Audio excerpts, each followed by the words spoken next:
You've been there. It's Monday morning. The alarm clock screams at you to wake up, and you groggily turn it off, telling yourself you're going to kill it today. This week is my week, you whisper. But then, halfway through the morning, you find yourself scrolling social media, double checking your emails for the third time, or reorganizing your desk for the 100th. Any task, any distraction, becomes more appealing than the one thing you know you should be doing. Sound familiar? Meet Jake. Jake was the king of procrastination. His catchphrase was, "I'll get to it later." Jake had dreams, big dreams. He wanted to run his own business, learn guitar, maybe even write a novel one day. But for Jake, everything stayed stuck in the ideas phase. When he wasn't busy rationalizing why now wasn't the right time, he was drowning in guilt for not starting. Every day, Jake promised himself he'd change. "Tomorrow I'll start," he'd say. But tomorrow became next week. And next week, well, you know how that story goes.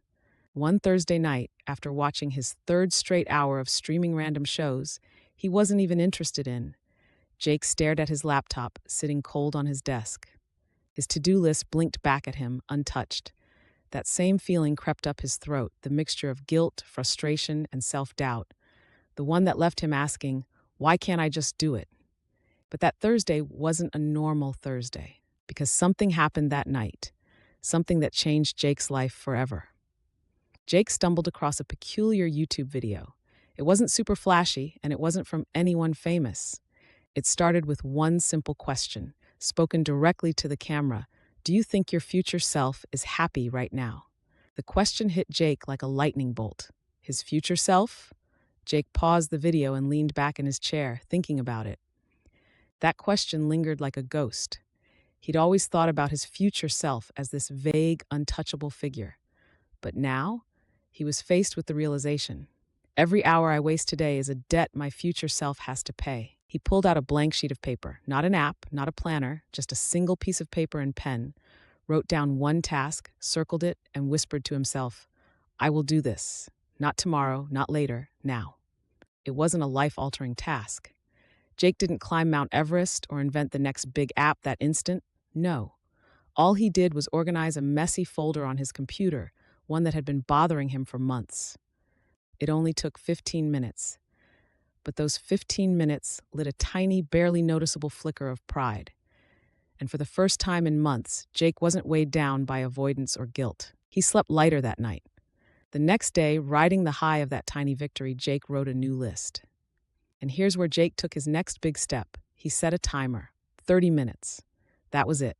"I only need to focus for 30 minutes, he told himself. And just like magic, time started to fly. Jake's brain, once hyperactive from endless distractions, now started zeroing in. He got through 2 tasks before the timer even finished. He chuckled afterward as he realized. The hard part wasn't the task itself. The hard part was starting. As the week went on, Jake kept shrinking his tasks into bite-sized chunks. Instead of "finish my presentation," he wrote "create first slide." Instead of "read 5 chapters," it became "read 1 page." Soon, Jake stopped waiting for motivation and started building momentum. Of course, there were setbacks, days when Jake fell back into old habits, but Jake started using one simple mantra whenever he felt the pull to procrastinate. Action creates clarity. Fast forward 2 months. Jake accomplished more than he had in the past year, not because he became some productivity robot, but because he learned that procrastination wasn't about laziness. It was fear disguised as boredom, the fear of not being good enough, the fear of not being perfect. By consistently showing up, setting realistic goals, and giving himself permission to start messy, Jake began to unravel the web of excuses that had held him back. And here's the part Jake never saw coming. The more he took action, the more confident he became.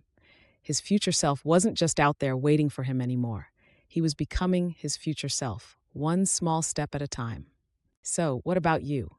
Are you waiting for motivation to strike? Are you waiting for tomorrow?